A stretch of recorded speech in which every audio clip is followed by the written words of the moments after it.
Listen while the makers of Rexall drug products and 10,000 independent Rexall family druggists bring you Dick Powell as Richard Diamond, private detective.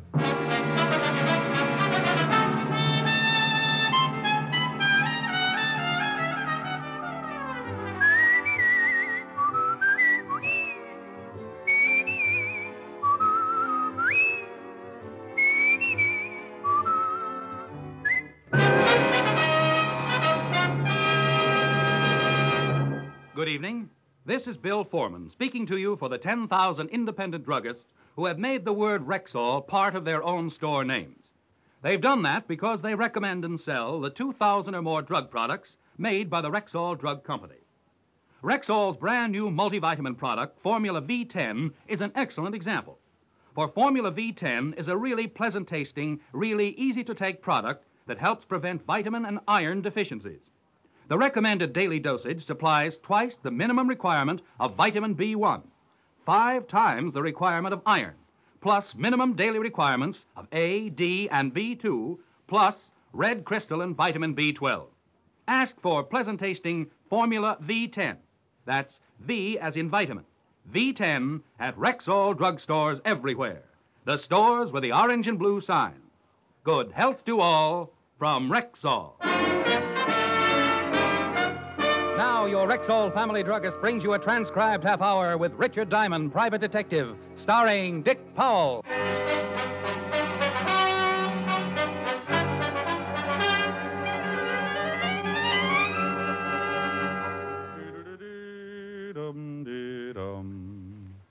Is this the Diamond Detective Agency? What does the sign say on the door? Diamond Detective Agency. Now, read the second line, please. Recommended by good housekeeping. And the last line, please. Homicides delivered at the rear. That's fine. 20/20 vision. Now, if you just hop around on one foot while I classify you in 1A, I'll see that you're on the next boat to the Aleutians. Are you Diamond? Are you a prospective client? Yes. I'm Diamond. I charge $100 a day in expenses. Do you ever leave town, Mr. Diamond? Occasionally, but I can never get used to the tar and feathers. I'd like you to go to California with me. Oh, just lonesome, or have you got a problem? I represent a very wealthy man in Hollywood. He has a problem. A very wealthy man, huh? Millions. I'd love to meet him. I'll arrange it. When can you leave? Well, now, that's a bit of a problem. Let's see. Close the office, do some packing, take care of a few engagements. It'll take me at least 13 minutes. 4 o'clock now. We can leave LaGuardia by 5. You have the tickets already? No tickets are necessary, Mr. Diamond. Mr. Harvey's private plane and pilot are standing by. The gentleman's name turned out to be Kane, Fred Kane, from Beverly Hills, California. Obviously representing a client with more than a cozy income. Private plane, private pilot, and worth millions. How cozy can you get? I called Helen, told her I'd send her a starlit swimming pool or something, and by 5:30 I was riding with Fred Kane in Mr. Harvey's private plane, headed for sunny California. Comfortable? I haven't seen furnishings like this since I got lost in the men's lounge at the Waldorf. Drink? Later. The time has come, the walrus said. To talk of many things. Right. I represent Mr. George L. Harvey. The big motion picture producer? Yeah. He's being blackmailed. Well, why come all the way to New York for me? You've got some pretty good boys in California. Spade, Novak. Of course, they haven't got my blue eyes. GL didn't want any local talent brought in on this case. You're quite well known, even in California. Oh, well, I can understand that. GL thought it'd be a good idea to have an outsider helping him. Someone who wouldn't be recognized. Okay, bless old GL and all his little millions. Now, who's blackmailing him? GL will tell you everything himself when we get to California.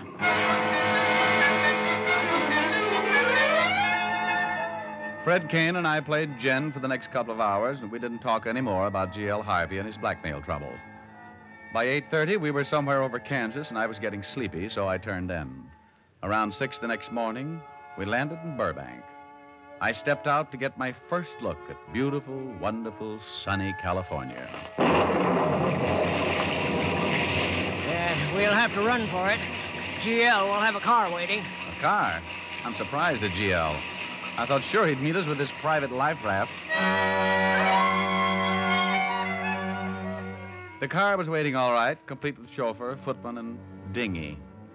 We plowed our way through 6 inches of early morning dew and headed for the Beverly Hills Hotel where I was supposed to stay.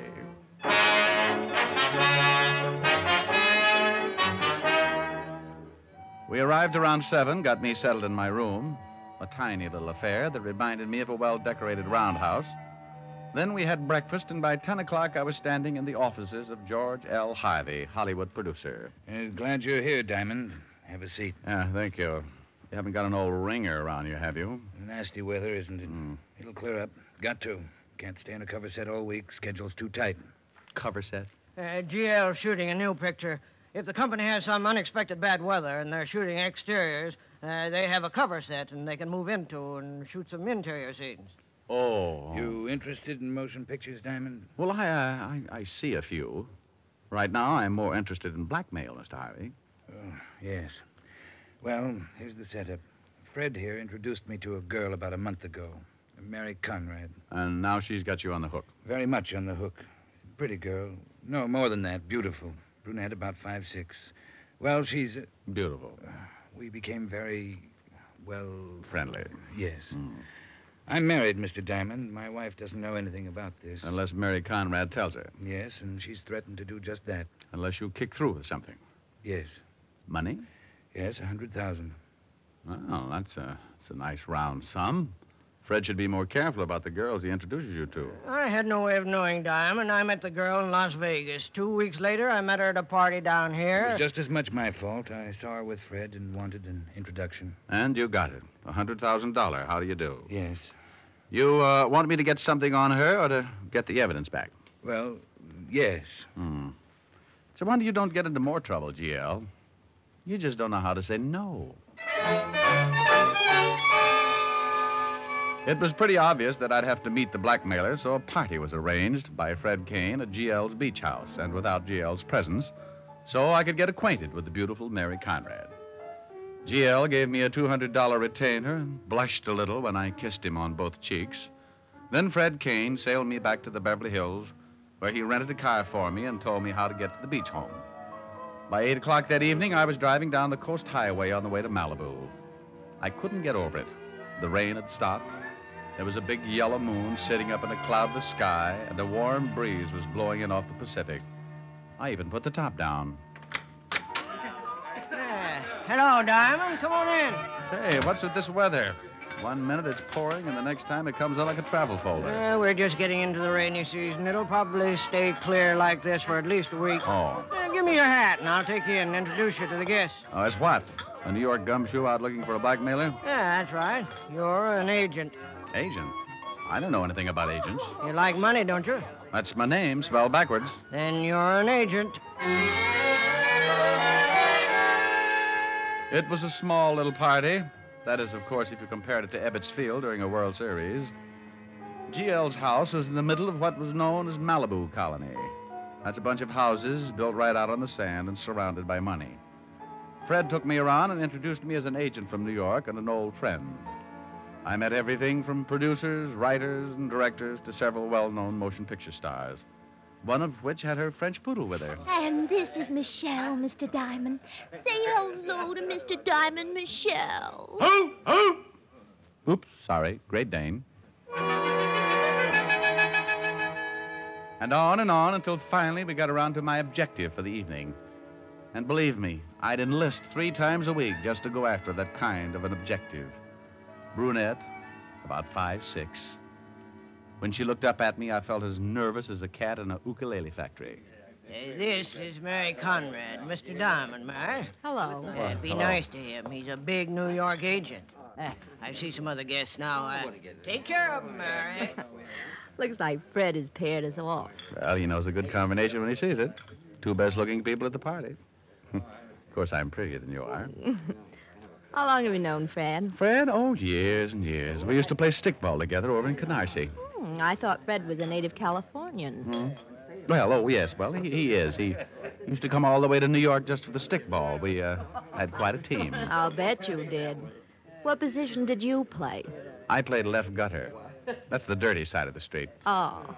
How about a drink, huh? She showed me where the bar was, and we sat down and got acquainted. Then she showed me where the ocean was, and we took off our shoes and walked out on the sand. Then we sat down and really got acquainted. It's nicer out here. I don't like parties much. Well, I like this one. Compliment? Naturally. Oh, thank you. How long are you going to be in California? Oh, I don't know. It depends. Business? Yeah.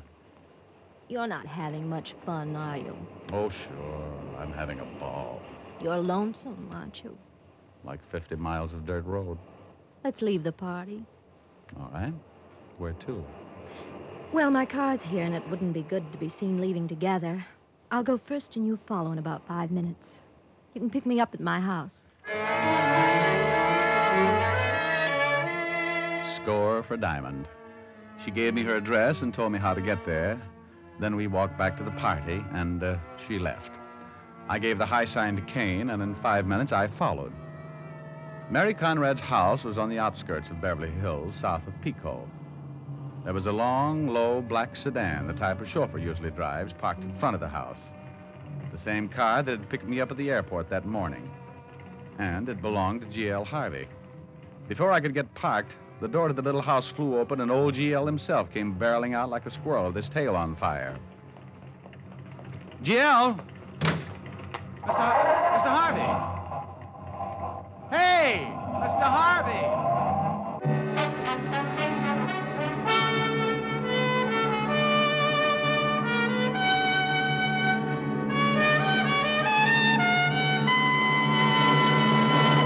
Here's a question for all overweight women. Would you like to know how to reduce without starving, without counting calories, without back-breaking exercise? Would I? But it isn't possible, is it? It certainly is. With the new Ann Delafield reducing plan, you lose up to 5 pounds a week and gain new pep and energy besides. Best of all, you have none of the hunger pangs and bother that most people dread about reducing. The Ann Delafield reducing plan shows you how to lose weight naturally. Sounds wonderful. What does the plan include? Everything you need to slim you down and keep you slim. Vitamins to bolster your diet. Ann Delafield appetite-reducing wafers to curb that unruly appetite, and an important complete beauty book. And here's a tip for all overweight men. Rexall is proud to announce their new Delafield reducing plan for men. It's sound, scientific, and easy. So look young, feel young, stay young for your age. Ask for the Delafield reducing plan for men. Available only at Rexall drugstores. And now back to tonight's adventure with Richard Diamond, Private Detective, starring Dick Powell.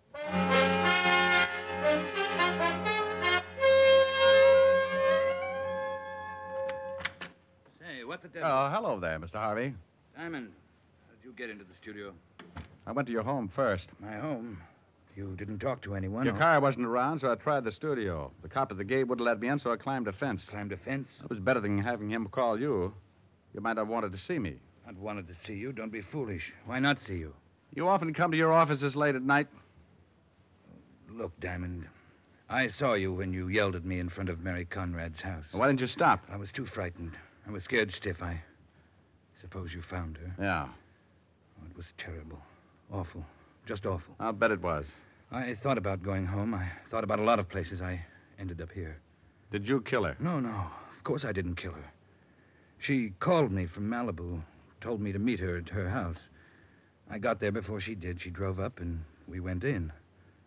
It was just awful. You went in, then what? She turned her living room light on, and there was a shot. She looked kind of surprised, and I was too stunned for a minute to really know what had happened. Then she just kind of looked at me like she wanted me to help. It was then I really got it. I knew she'd been shot. She fell, and I rushed over to her. She died right there, lying on the floor, looking up at me like... I don't know. There was a gun beside her. Was there? I didn't see it. Well, here it is. Take a look at it. 45, one shot fired. Ever seen it before? No. You know, I could get in a lot of trouble taking this gun from the scene of murder. But I had a hunch it was worth it. I thought maybe it might be your gun. If it isn't, I'll get it back to the cops and take my chances. I don't know whether it is or not. Well, do you own a 45? Yes, I keep it at the beach house. But even if that turns out to be my gun, Mr. Diamond, I didn't kill Mary Conrad. Oh, I don't think you did either. You might have wanted to kill her because of the blackmail, but that would be premeditated. You'd plan it, and a man who commits a planned killing doesn't leave the murder weapon around, especially if it happens to belong to him. But if you were in love with her... I wasn't. Well, I'm taking that chance. A jealous lover might do a lot of silly things. I have a wife and family. I thought about that, too. But I'm not sure the police would pay much attention. If the blackmail got out, you'd have a motive. If this gun turns out to be yours, has your fingerprints on it, that would cinch it. What about the police? I called them and got out. You know where the shot came from? I didn't even take time to think about it. I just ran. There was a heavy smell of cordite on the other side of the room near the bedroom. Bedroom door was ajar. Bedroom window was open. Killer probably shot her from the bedroom. You ran. He threw the gun in beside the body. What are we going to do? Well, there's one thing that makes me wonder a little. Mary Conrad asked me to come over to her house, too. What do you suppose she wanted with both of us there? I can't imagine. Well, neither can I. It's certainly worth looking into. Thanks, Diamond. You know, I've had some pretty fair experiences with murder, GL, but like everybody else, I make mistakes. I hope this is not going to be one of them. I gave George Harvey 2 instructions. First, find out if he was missing a .45 automatic.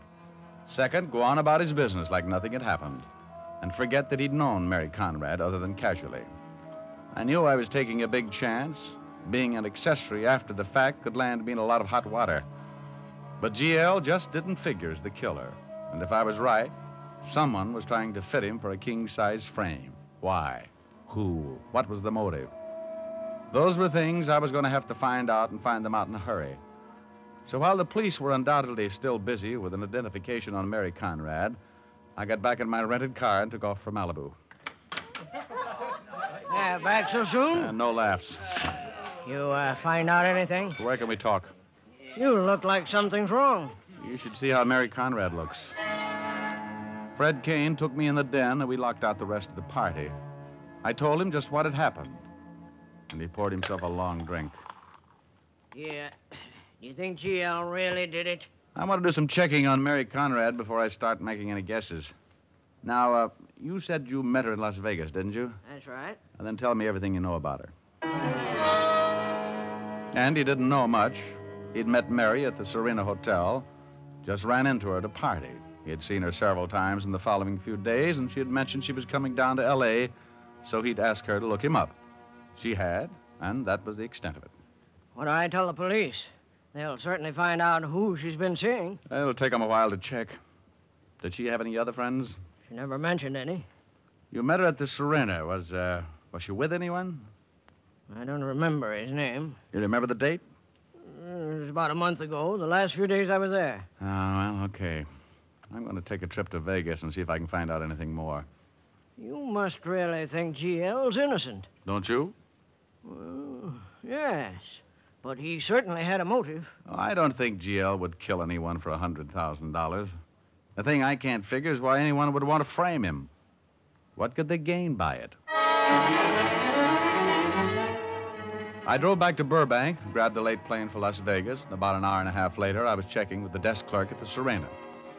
We went through the lists of guests during the time Fred Kane's last visit. Kane had checked out on the 8th of October. He said he'd met Mary Conrad several days before. I gave the desk clerk her description, but he didn't remember, and she hadn't been registered at the Serena. So I started checking every hotel and motor court in Vegas. Mary Conrad, huh? Yeah, about 5'6", brunette, blue eyes. Mary Conrad. Oh, she didn't register here. Here, take a look for yourself. I kept going, one hotel after another, and no Mary Conrad registered at any of them. But she had to live someplace if she stayed in Las Vegas. Bartender, give me a scotch and water. Sure thing. Hey, you look a little beat, friend. Can I buy you a drink? I just bought one. Hey, I understand you're trying to find Mary Conrad. You know her? Yeah? Well, friend, I'd like to ask you some questions. What's it worth? Depends on how much you know. I know plenty. Oh, we'll see. What's your name? Not here. You got a car outside. We'll take a ride. Okay. Information, please. Slid off the stool and led the way out of the hotel and out across the parking lot. This guy knew I was looking for Mary Conrad. How? Had to be tipped off, or he'd been tailing me. When he walked in front of me, the little old gun in his hip pocket showed up like a bathing beauty on the gorilla farm. Hey, wait a minute. What's the matter? Where's the car? Huh? Oh, right over there. Mm-hmm. The one with the fat guy behind the wheel? Just a friend. Oh, sure. I think we talk right here. He thought about it for a second, glanced over at his fat friend sitting in the car, then back at me. Here? Right here. Okay. He made up his mind, all right. He grabbed for his right hip pocket and that big gun, but that was as far as he got because I second-guessed it.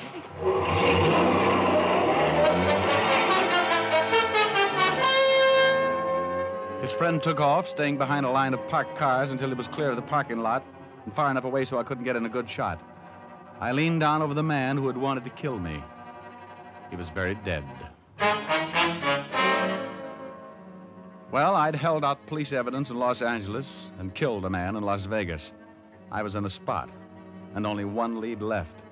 The big fat driver who'd taken off in the car. I went through the dead man's pocket and came up with one thing. A $100 gambling chip from the Ace of Clubs casino.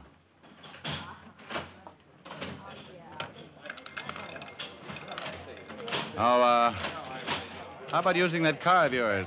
Huh? Don't turn around, or you'll get mixed up with a lot of bullets. What do you want? A talk. Keep looking straight ahead like nothing was happening. I'll kill you if you try anything, I promise you that. What is this? Who are you? I just shot a friend of yours in the Serena parking lot. I've been in my office all night. Oh, sure. Start walking for the door. You'll never get away with this, Diamond. I thought you didn't know me. Start walking. I own this place, Diamond. My boys are all over the joint. Swell. Yell for him once and you have a dirty old hole in your pretty coat. Look, you and me can discuss this without getting rough. Out the door. And smile.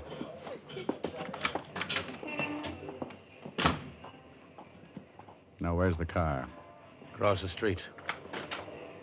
Now, wait a minute. A couple of your boys are following us. They look a little worried about me. Tell them how happy you are. Go on. Okay. Relax, boys. It's okay. Me and my friend are just talking some business. All right. Across the street. We're going to take a little drive outside of town where we can have some peace and quiet. Just you and me in the desert.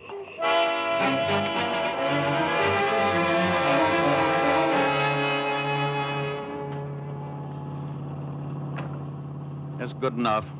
Pull off the road. Look, Diamond. Pull off the road. You know the cops are going to be out looking for you. That's why I need some answers in a hurry.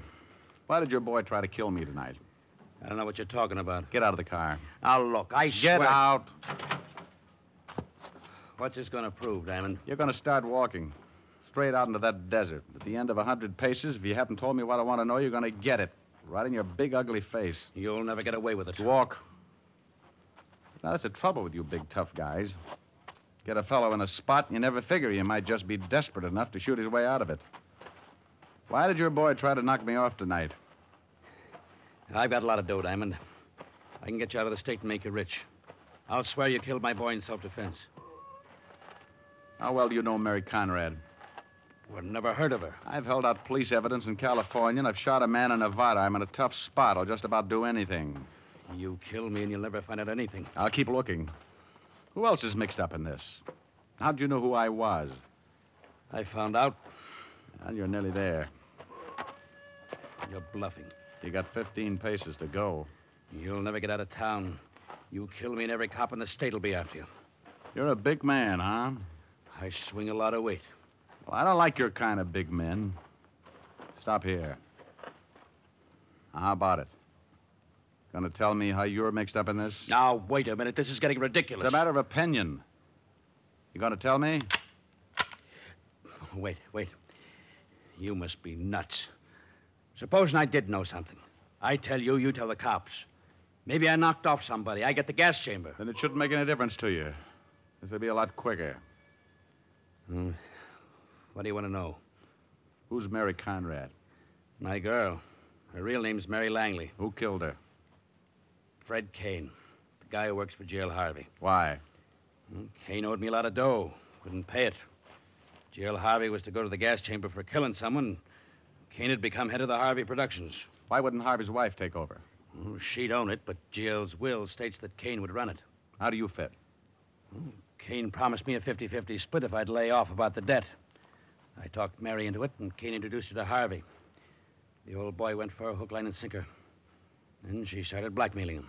So you'd have a motive for murder. Yeah. She never figured she was going to get killed. No, she just thought we were going to milk the old boy for the $100,000 and pull out. How did I fit in? Harvey's idea. When Kane told me about it, I figured it wouldn't be bad. You could catch Harvey after the murder. Well, why did you make a date with me, then call Harvey? Well, we told her to. Told her you were a private eye working for Harvey's wife. We said that you could be bought, and it would be a good idea to catch her with Harvey. So you waited in the bedroom until GL came in and you shot her, threw the gun in beside her. Hey, wait a minute. I didn't shoot her. Kane shot her. Oh, Kane took GL's gun from the Malibu house? That's right. Oh, you lame brain. I left Kane at the Malibu house when I went to see Mary.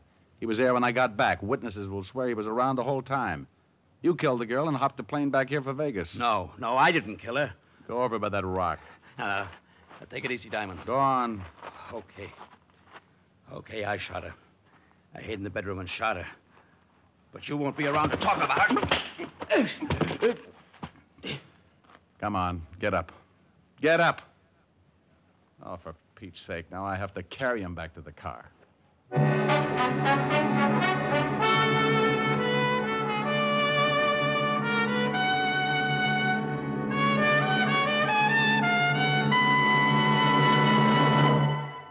Here at last is a mouthwash that cleans as it sweetens as it deodorizes. It's new triple-acting Rexall mouthwash with chlorophyll. And it's more effective because it combines nature's own breath freshener, chlorophyll, with a foaming action that floats away retained food particles. What's more, a special surface-active ingredient gives Rexall mouthwash with chlorophyll a wider coverage, a deeper penetration. The result? A clean, fresh mouth. A clean, fresh breath for hours. So fresh up with a cooling, minty-flavored mouthwash that cleans as it sweetens, as it deodorizes. Rexall mouthwash with chlorophyll at Rexall drugstores everywhere. Good health to all from Rexall.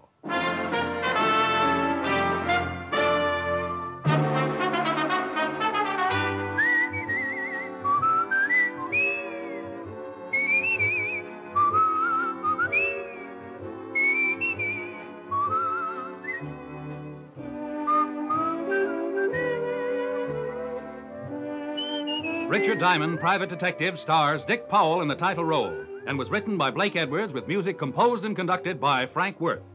Dick Powell directed the RKO production Split Second, which is now in release, and his latest film appearance was in the Metro-Goldwyn-Mayer award-winning The Bad and the Beautiful. Featured in tonight's cast were Junius Matthews, Raymond Burr, Jeanne Bates, Virginia Gregg, and Wilms Herbert. Richard Diamond, Private Detective, is transcribed in Hollywood by Jaime Del Valle.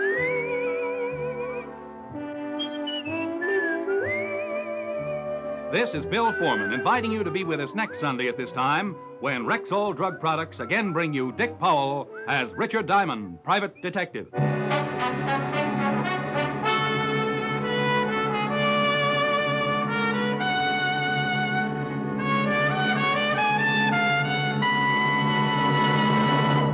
Men, cut your shaving time in half.